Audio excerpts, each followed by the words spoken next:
Tita balot. Tita balot. Fold in Tagalog is tupi. It's a mad verb. So ngayon, I'm folding this paper. Nagtutupi ako ng papel.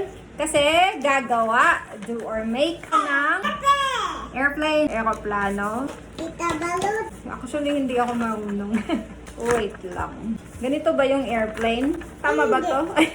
Hindi daw. Tama na ba to? Hindi pa? I only know how to make a paper boat. Ang kaya ko lang paper boat. Tama na ba ito? Hindi.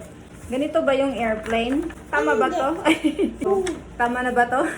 Maganda, di ba? Oh, look, Chabe. Tingnan mo. It's a jet. It's not an airplane. It's a jet. Okay? Maganda, di ba? Maganda. Ayaw niya pumayag. Maganda? Oh, you like it, Chabe? Say yes. Yes. Yes. This is Dara, Tutor of Manila. Follow me for more. Bye-bye.